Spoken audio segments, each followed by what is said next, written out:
ದುಶ್ಶಕುನ ಪ್ರಾತಃ ಕಾಲದಂತೆ ಗೀತವು ಶ್ರುತಿ ತಪ್ಪಿ ಮೃತ್ಯುವಿನ ದೋರಸ್ವರದಂತೆ ಹೇಳಿಕೊಳ್ಳುತ್ತಿರುವುದೆಲ್ಲ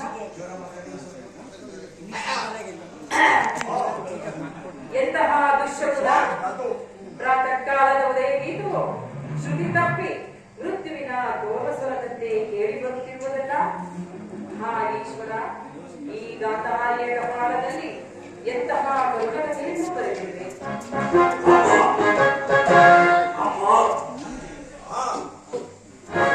ಯಾರು ಪುತ್ರ, ನಾನು ನಿನ್ನ ಸಲುವಾಗಿ ಎಷ್ಟೊಂದು ಕಾತುರರಾಗಿದ್ದೇನು. ಸಮೀಪಕ್ಕೆ ಬಾ ಕುಮಾರ. ನನ್ನ ಭದ್ರಹಸ್ತದಿಂದ ನಿನ್ನ ಮಸ್ತಕವನ್ನು ಸ್ಪರ್ಶಿಸುವೆನು. ದಯಾಮಯನೇ, ನನ್ನ ಪುತ್ರನಿಗೆ ಯಾವ ಮಂಗಳವೂ ಆಗದಿರಲಿ. ಅಮ್ಮ, ಈ ನಿನ್ನ ಯುದ್ಧಕ್ಕೆ ಹೊರಡುವೆನು. ನನ್ನನ್ನು ಆಶೀರ್ವದಿಸುತ್ತಾಯಿ. ಯುದ್ಧ? ಇದೆಂತಹ ಕೆಟ್ಟ ಸುದ್ದಿ ಕುಮಾರ. ನಿನಗೆ ಯುದ್ಧಕ್ಕೆ ಆಜ್ಞೆಯನ್ನು ಕೊಟ್ಟವರಾರು? ಅಮ್ಮ, ಈ ಬಾಹುಗಳಲ್ಲಿ ಶಕ್ತಿ ಇರುವವರೆಗೂ ಎತ್ತರ ಸುಲಭವಾಗಿ ಈ ದುರ್ಯೋಧನ ಯೋಧನನ್ನು ಬೇಡುವುದಿಲ್ಲ.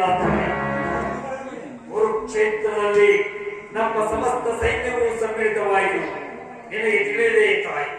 ತಿಳಿದಿರುವೆನು, ಆದರೆ ಅದನ್ನು ನಿನ್ನ ಕಾಮಿಕ ಪ್ರದರ್ಶನದ ಪರಮಾವಧಿ ಎಂದು ಭಾವಿಸಿದ್ದೆನು.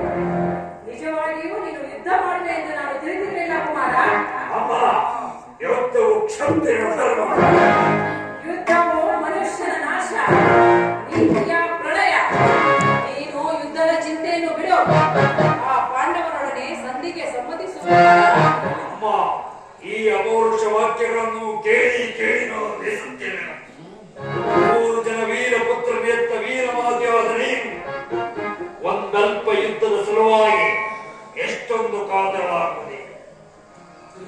ಯುದ್ಧವು ಕ್ಷತ್ರಿಯ ಧರ್ಮ.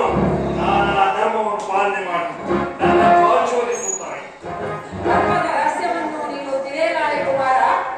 ತಿಳಿಯುವ ಇಚ್ಛೆ ಇದ್ದಲ್ಲಿ ಪಾಂಡವರೊಡನೆ ಸಂಧಿಗೆ ಸಮ್ಮತಿಸುತ್ತಾರೆ. ಅಮ್ಮ, 10 ವಾಕ್ಯಗಳನ್ನು ತಿಳಿಸುವುದು. ಪಾಂಡವರು ಪಾಂಡವರು ಪಾಂಡವರು ಪಾಂಡವರು ಮಾಡಿದ್ದು ಧರ್ಮ ಸಮ್ಮತವಾದರೆ ಆ ಧರ್ಮಕ್ಕೆ ಸದಾಧಿಕ ಲೆಕ್ಕಾರವಿದೆ. ಪತ್ನಿ ಅಪಮಾನವನ್ನು ಎದುರಿಗೆ ಕುಳಿತು ನೋಡುವುದು ಕ್ಷತ್ರಿಯ ಧರ್ಮ ಹೊಂದಿರಲಿ, ಮಾನವ ಧರ್ಮವೂ ಅಲ್ಲ. ನನ್ನ ಪತ್ನಿ ಭಾನುಮತಿಗಾಗಲಿ ಅಥವಾ ನನ್ನ ಅಂತಃಪುರದ ಒಬ್ಬ ಸಾಮಾನ್ಯ ದೋಷಿಗಾಗಲಿ ಎಂತ ಅಪಮಾನವಾಗಿದ್ದರೆ ನಾನೇನು ಮಾಡ್ತಿದ್ದೇನೋ ಬಲ್ಲೆಯೋ. ಏನು ಮಾಡುತ್ತಿದ್ದೆ ಕುಮಾರ? ಮಾಡುತ್ತಿದ್ದೆ. ಭಗವಂತನು ನಿರಾಕರಿಸಿ ಸಮಗ್ರ ವೃತ್ತಿಯು ಪ್ರತಿಪಕ್ಷವಾಗಿ ನಿಂತಿದ್ದರೂ ಆ ಅಪಮಾನದ ಪ್ರತಿಶೋಧನೆಯನ್ನೇ ಮಾಡುತ್ತಿದ್ದೆ. ಆದರೆ ಆ ಧರ್ಮಗುರೀನರಾದ ಪಾಂಡವರು ಮಾಡುತ್ತಿದ್ದೇನೆ. ನಿಸ್ಸಹಾಯಕನಾದ ಹೇಳಿಯು ಅದಕ್ಕೋಸ್ಕರವಾಗಿ ಪಾಂಡವರು ನನಗೆ ಅವರು ಈ ಭರತ ವಂಶದ ಕಾಗಿ ಸ್ವರೂಪ. ಅವರನ್ನು ಕಾವತಿಗಳನ್ನು ಅಂಗೀಕರಿಸುವ ಹೆಜ್ಜೆಯು ನನಗಿಲ್ಲ.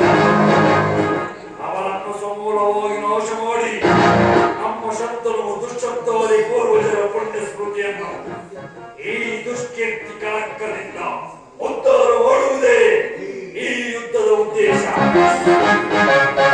ಅದರ ಸಲುವಾಗಿ ದೀಕ್ಷಾಬದ್ಧನಾಗಿರುವ ತಾಯಿ ನನ್ನನ್ನು ಆಶೀರ್ವದಿಸುತ್ತಾರೆ.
ಸಾಧ್ಯವಿಲ್ಲ.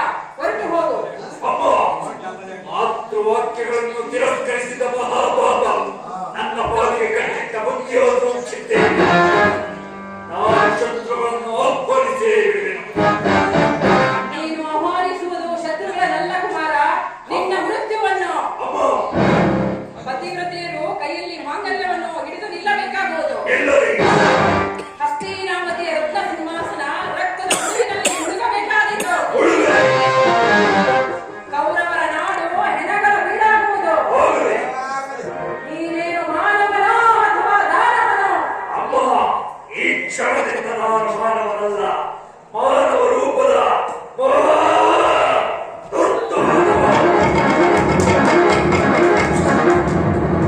ಸ್ವಾಮಿದಾಸ, ಇದೇ ತಾಯಿಯ ಹೃದಯವನ್ನು ಎಂತಹ ವಿಚಿತ್ರ ವಸ್ತುವಿನಿಂದ ನಿರ್ಮಿಸಿರುವೆ. ಅವನು ನನ್ನ ಮಗ. ತಾಯಿಯು ಮಗನನ್ನು ಎಂದಿಗೂ ತ್ಯಜಿಸುವುದಿಲ್ಲ. ರಾಕುಮಾರ, ಮಗನಾಗಿ ಕುಳಿತು ಆಶೀರ್ವದಿಸುವೆನು. ಇದು ಅಮ್ಮ, ಉಳಿದುಕೊಳ್ಳುತ್ತದೆ. ಗಾಂಧಾರಿಯ ಅಗ್ನಿಮಯ ಸ್ಪರ್ಶದಿಂದ ಒಂದು ಹುಲ್ಲು ಕಟ್ಟಿಯೂ ಕೂಡ ವಜ್ರಾಯುಧದಂತೆ ಕಠಿಣವಾಗುವುದು. ಓ ಕುಮಾರ, ಎಲ್ಲಿ ಧರ್ಮವಿರುವುದೋ ಅಲ್ಲಿ ಜಯವಿರುವುದು. ಯಥೋ ಧರ್ಮ ಸ್ತಥೋ ಜಯ. ಯಥೋ ಧರ್ಮ ಸ್ತಥೋ ಜಯ. ಯಥೋ ಧರ್ಮ ಸ್ತಥೋ ಜಯ. ಯಥೋ ಧರ್ಮಸ್ತಥೋ ಜಯ. ಧರ್ಮಸ್ತಥೋ ಜಯ. ಧರ್ಮಕ್ಕೆ ಜಯವಾಗಲಿದೆ. ನನಗೆಂಕನೂರು ದೊಡ್ಡ ಈ ಗೌರವೇಶ್ವರನಿಗೆ ಜಯವಾಗಲೇಬೇಕು. ಹೆಣ್ಣು ದಶ ದಿಕ್ಕುಗಳು ಕಿವುಡಾಗುವಂತೆ